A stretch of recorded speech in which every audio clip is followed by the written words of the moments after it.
In this lesson, we're going to focus on the excellent support that Java provides on the client side for SOAP-based services.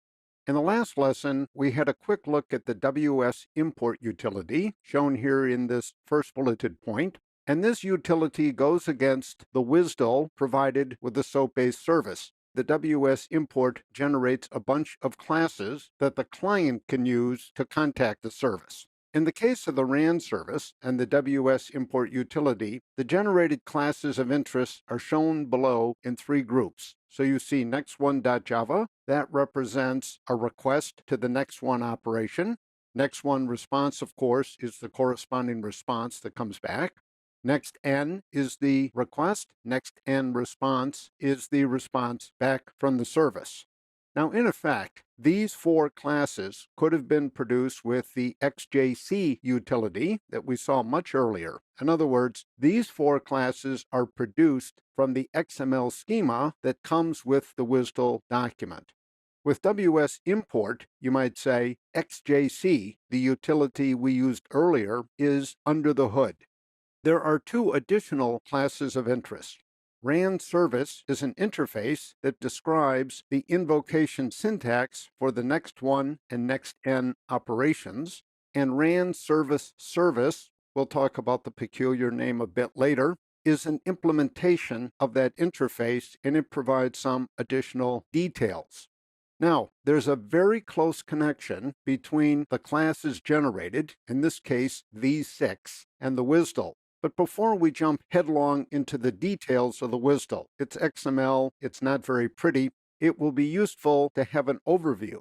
So this working file is WSDLuse.txt, and the companion file I'm going to move to right now, and that's WSDLoverview.txt, and both are included, of course, in the working files. So here's how the WSDL is structured. For the RAN service, it's going to be, just to give you a sense of the size, about a page total, and the XML schema, which is a bit extra, is going to be another 1/2 to 3/4 of a page. So let's say ballpark, the whole thing is about 2 pages of text. So the WSDL begins with a definitions element, that's the so-called root or document element, and then there are 5 sections that occur in this order. So the first section is called types. This is basically the XML schema. The thing that's really of interest to us is that the XML schema provides data typing for the messages themselves, and we'll see that in some detail a bit later.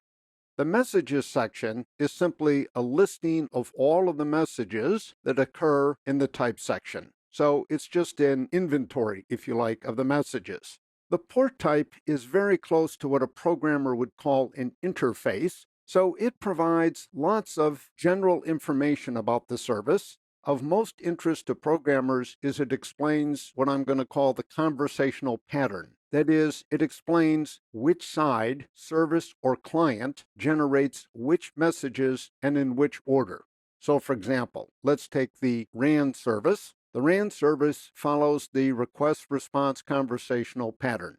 The client initiates the conversation with a request. The service processes that request and responds with another SOAP envelope. In the WSDL, you're going to see, for example, in the case of the next1 operation, the next1 operation or the next1 message is going to come first, and the next1 response message is going to come second. So the order is clear. The binding section is, in theory, the most complicated. It provides, in effect, implementation details that are absent in the port type section. In a modern WSDL, there's really only one item of interest in the binding section, and that's the transport layer. So for example, for the RAN service, as we're going to see, the transport is abbreviated as SOAP over HTTP.